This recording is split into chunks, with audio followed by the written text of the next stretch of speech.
Salut chers abonnés YouTube, de la chaîne YouTube Père Setsi. Nous voilà encore dans une autre vidéo.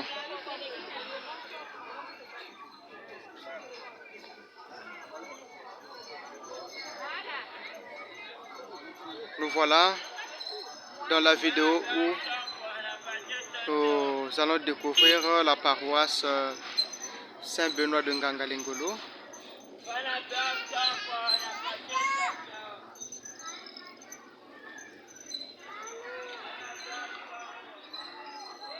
Nous sommes donc dans la paroisse Saint-Benoît de Ngangalingolo.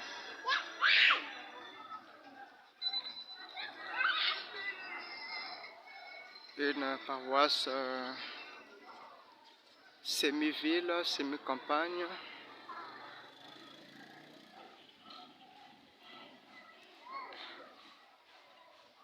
La nouvelle mission du Père Setsi. Voilà là où je vais œuvrer pour cette année pastorale 2024-2025. Nous allons donc découvrir cette paroisse Saint-Benoît de Ngangalingolo.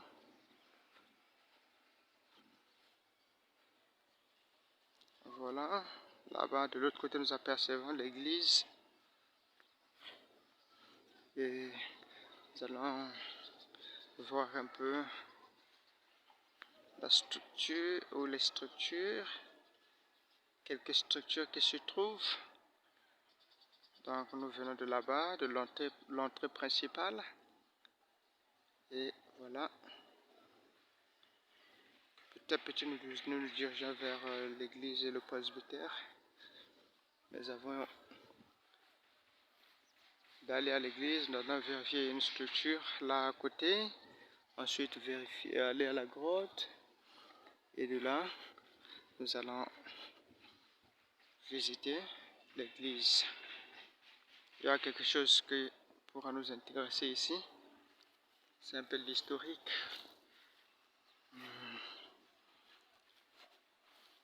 Poste de Tatabe Yenda.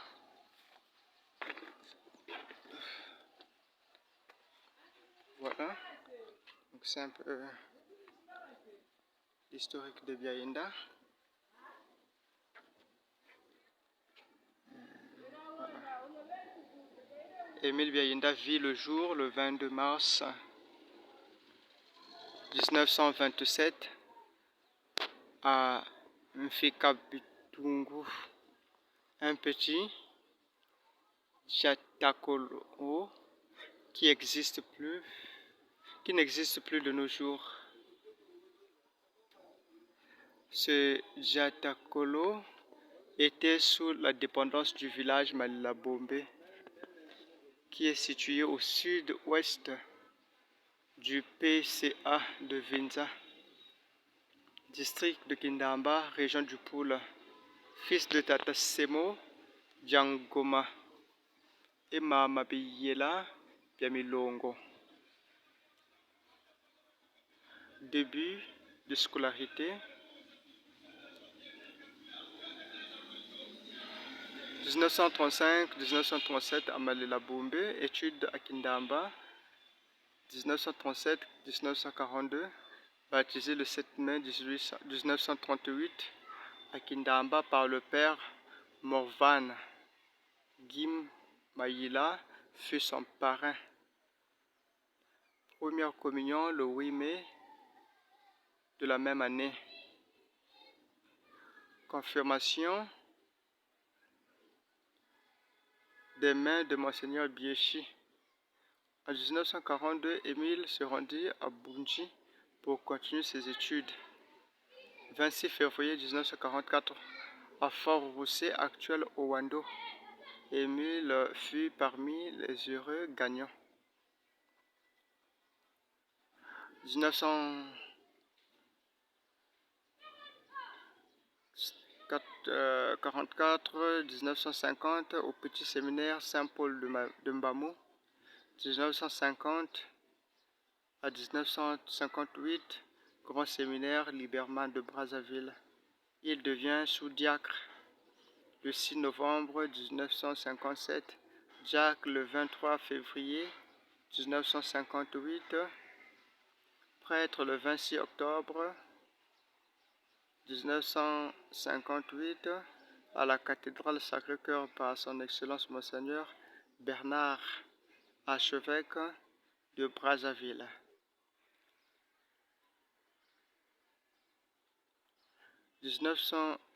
Août 1959 à mars 1962, vicaire à la paroisse Sainte-Marie de Wenzé à Brazzaville.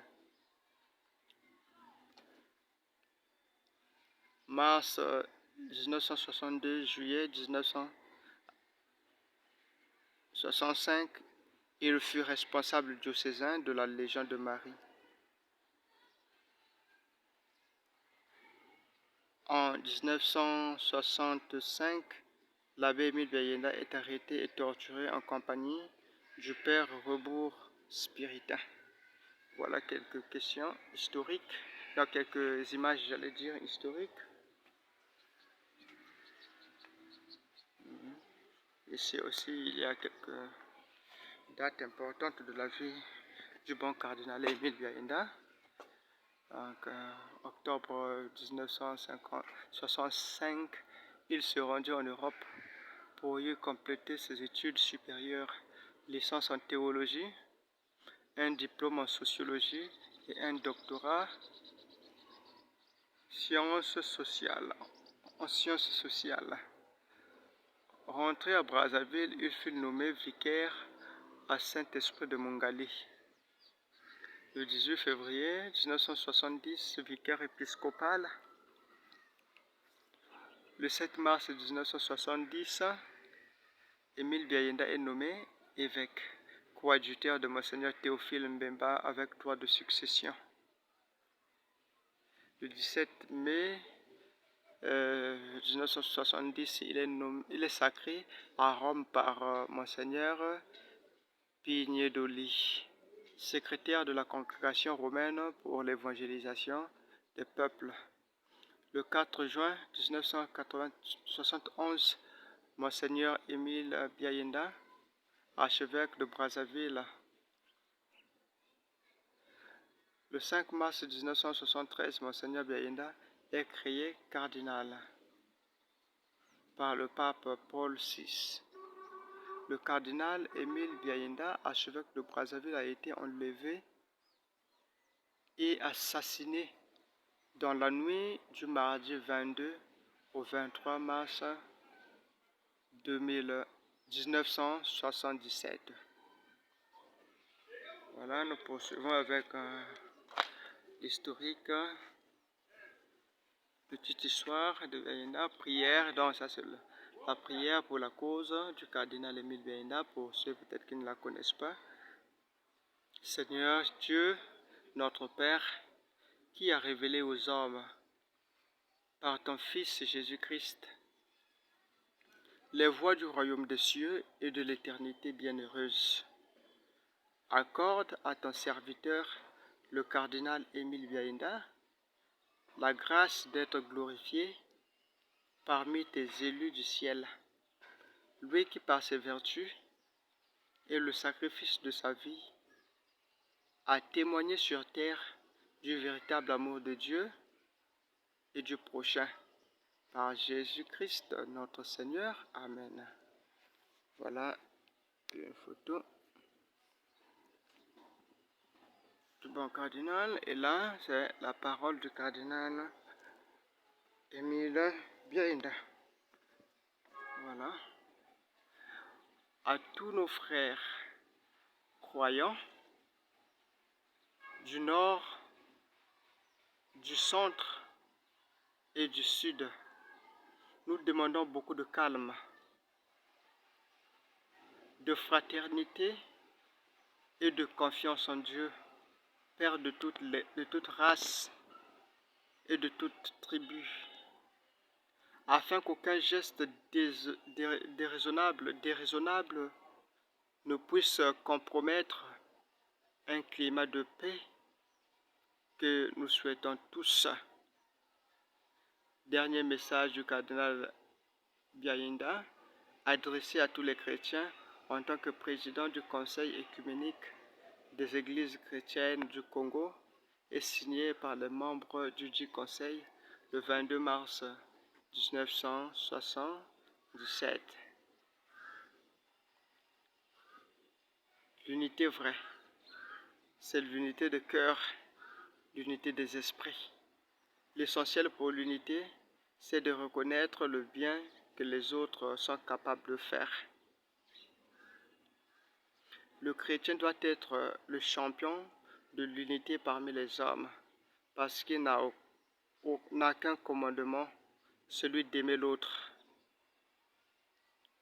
L'Église d'Afrique se doit d'être le porte-parole de cette Afrique de demain, réconciliée avec sa culture,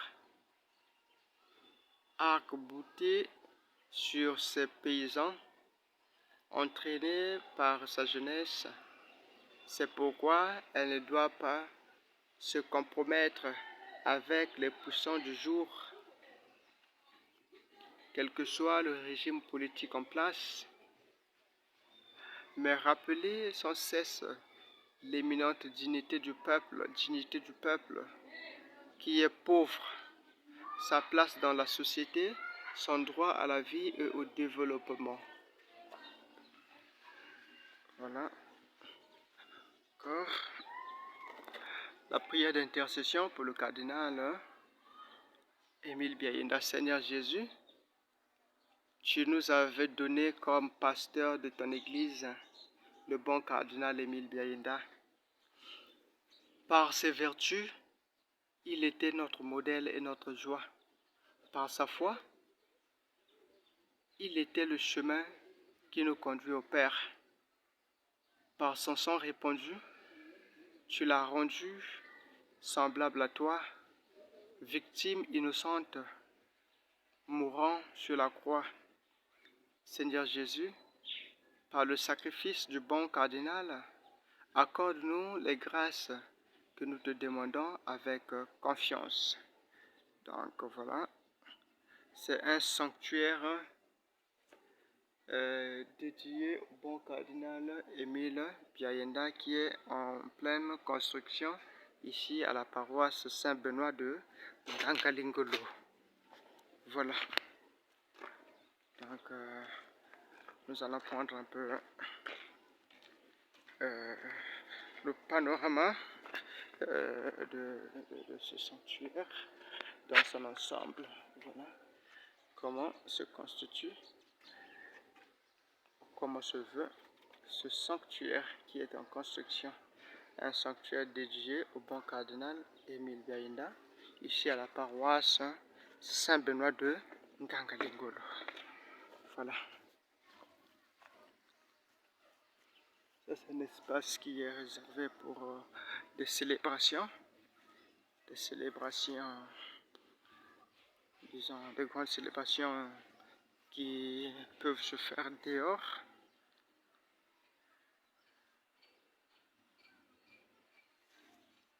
Voilà. Des concerts de chants, etc. Et donc, nous nous dirigeons d'abord vers la grotte. Nous allons prendre notre mal en patience. La nature est riche ici. Il y a des arbres, il y a de l'oxygène. Pur. Voilà. La paroisse donc Saint-Benoît de Ngangalingolo. Nous nous dirigeons d'abord vers une autre structure qui n'est autre que la grotte mariale. Et là, c'est des gens, c'est le territoire paroissial. Il y a des gens qui font leur sabbat, des jardins. Voilà. Cela pourrait être aussi une belle activité. Le Père Séti pour transpirer et puis produire aussi. Un jeune séminariste disait, nous mangeons ce que nous plantons. Donc, ce n'est pas mauvais de manger bio, de planter soi-même ce qu'on peut manger. ce soit un peu de la tomate, des lettuces, de la salade, hein, et bien d'autres choses. Voilà, ici nous sommes à la grotte Mariale. Nous sommes à la grotte Mariale.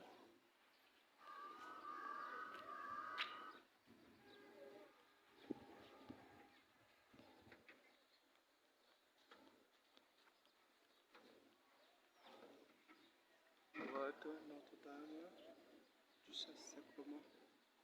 Tout ce qu'il vous dira, faites-le.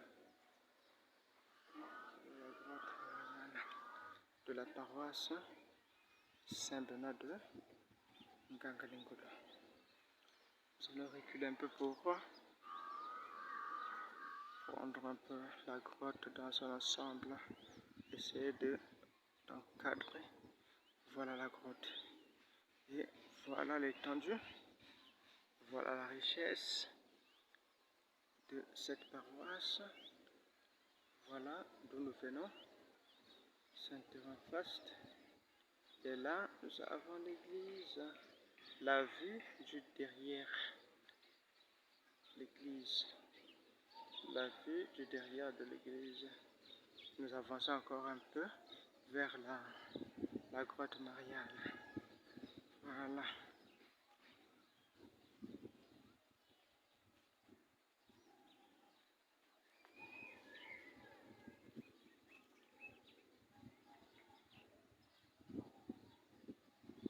Et voilà, la nature est riche ici. C'est tellement beau ici. Avec des arbres fruitiers. Voilà. C'est tellement beau ici. La nature est tellement belle ici. Belle à apprécier. Voilà. Voilà, c'est tellement beau. Voilà. Tellement beau. Voilà. Voilà l'église là-bas. Et voilà la nature. De l'autre côté, nous observons la communauté des sœurs conceptionnistes. C'est une communauté religieuse des sœurs. Voilà. Tellement impressionnant ici. Tellement beau. Tellement joli. Voilà.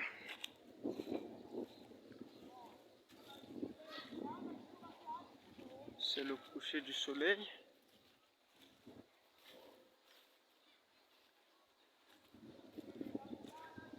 Sunset, ce qu'on appelle sunset en anglais. Le coucher du soleil qui est beau à regarder. Et voilà, de l'autre côté, c'est un territoire de la paroisse. Je veux voir. Et je pense que c'est cela. Tout ça, c'est un peu le territoire paroissial. Voilà. Voilà. Voilà. Les fruits. Les mangues en pagaille. Bon.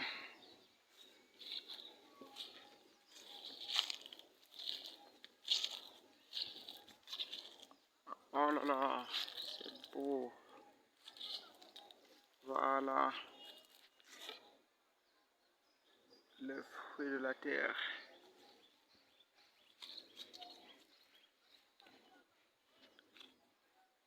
Voilà, c'est un peu de champs là de manioc qui sont là dans la paroisse.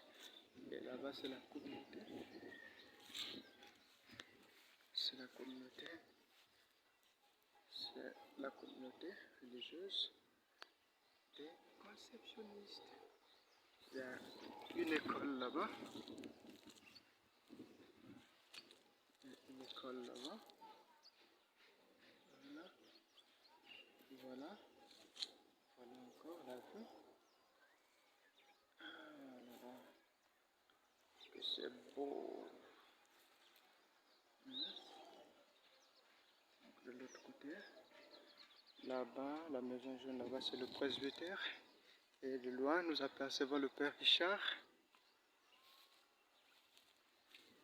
savant Mwanda, qui est le curé sortant de cette paroisse, qui part pour sa nouvelle mission à la paroisse Saint-Pierre-Claver de Bakongo.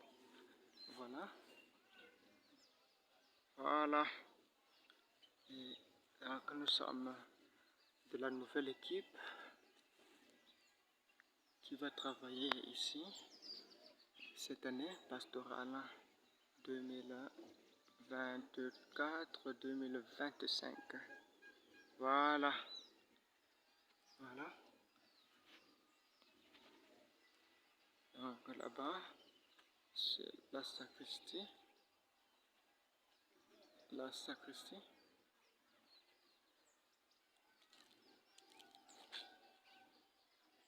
Ouh là là, je suis tellement impressionné par la beauté de la nature ici, à Ngangalingolo.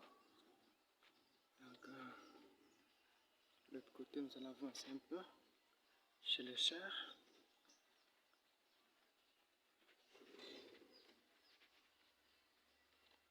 Cette maison pour l'historique, ce fut la maison où les prêtres venaient dormir avant que la paroisse devienne paroisse. C'est-à-dire quand il n'y avait pas encore de prêtres sur place, quand ils ne venaient, c'était qu'une communauté qui était attachée à Madibou. Donc c'était que la grande paroisse était la paroisse Saint-Joseph de Linzolo. Et puis quand les prêtres venaient, je pense, 2 fois peut-être, ou bien 1 fois, après 2 mois pour dire la messe. Donc c'était des catéchistes qui s'en chargeaient pour l'historique.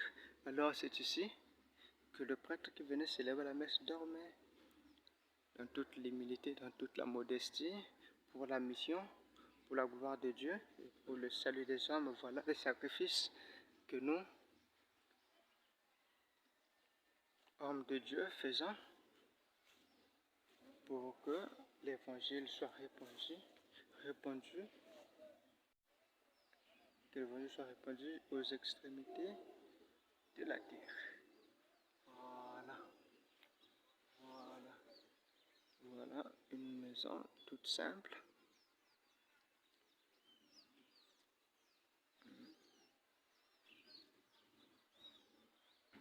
Voilà. Donc là, c'est chez les sœurs.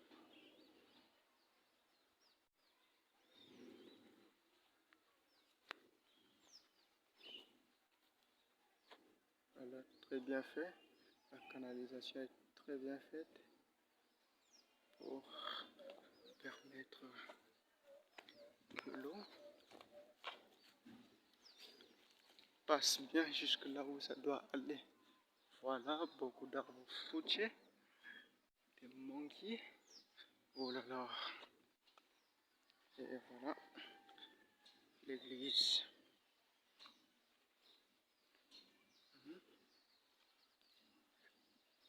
Pas de commentaires sur ce nombreux véhicule que je vois ici. Je n'ai aucune idée. C'est la paroisse. Et voilà le presbytère.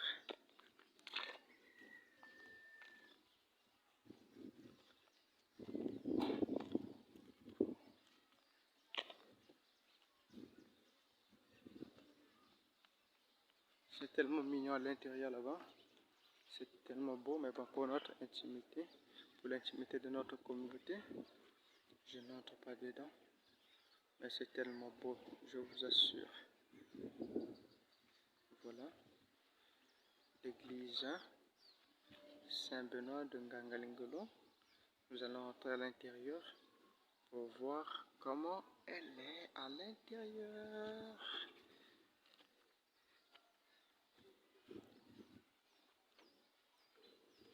Et là, ce sont des bureaux.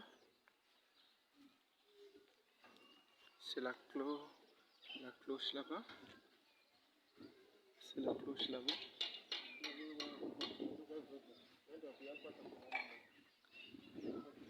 Là, c'est le bureau du curé. Là-bas, c'est le bureau des vicaires. Voilà. Le bureau des vicaires. C'est là où de temps à autre le père se tue. pourrait recevoir. Et le Père Claude. Voilà.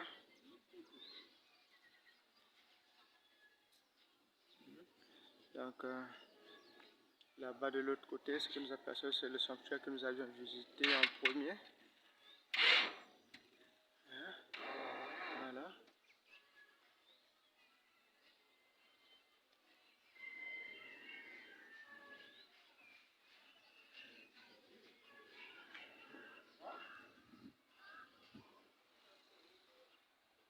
Voilà.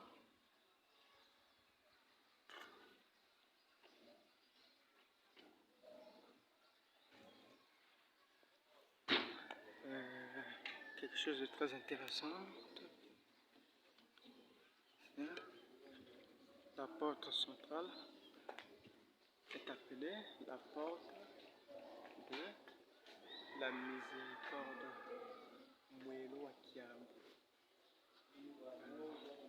C'était fait à l'occasion de l'année 2015 qui était 2015-2016 qui était dédiée ou qui était proclamée l'année de la miséricorde alors pour l'ouverture de cette année ou bien voilà pour cette circonstance Monseigneur l'archevêque Antoine Milando à cette époque s'était choisi la paroisse Saint-Benoît de Ngangalibolo pour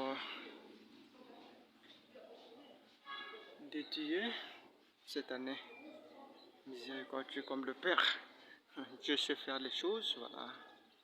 C'est une année qui m'a beaucoup marqué. J'étais alors à ma première année du noviciat au Sénégal, l'année de la miséricorde. C'est une année que j'ai vécue intensement et voilà que Dieu m'emmène encore sur ce chemin de miséricorde. Il m'apprend certainement quelque chose à être miséricordieux, comme le Père est miséricordieux. Donc, dorénavant, je commencerai à rentrer ici, sur cette porte de la miséricorde.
Alors, chers abonnés YouTube Père Seti, dorénavant, c'est ici que le Père Seti va bâtir sa pastorale. Donc, vous aurez toujours de temps à autre des images. Le travail va continuer sur la chaîne YouTube Père Seti. Le travail va continuer sur le plan pastoral. Et le travail va continuer parce que le travail, c'est le travail. C'est ce pourquoi nous sommes appelés. Dieu nous a appelés, nous a fait don du sacerdoce, nous a fait don d'être des ministres Allez donc de toutes les nations, faites les disciples, baptisez-les au nom du Père et du Fils et du Saint-Esprit, et apprenez-leur à garder les commandements. Voilà.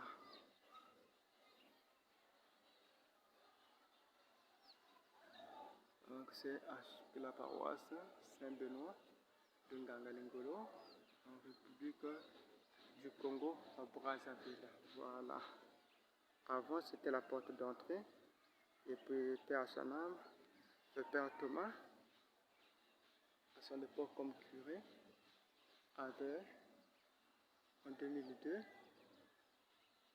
je pense bien, si je ne me trompe pas, il avait ramené la porte de l'autre côté là-bas. La porte, là vous voyez la porte de la miséricorde. Donc voilà la paroisse Saint-Benoît de Ngangalingolo. Merci de nous avoir suivis. Abonnez-vous si vous n'êtes pas encore abonné. Partagez la vidéo pour que les autres connaissent aussi la chaîne YouTube Père Seti et ce que le Père Seti fait comme travail pour nous informer et nous former. Merci et à très bientôt. Le travail va continuer ici à Saint-Benoît de Ngangalingolo. Je vous remercie et à très bientôt dans nos prochaines vidéos.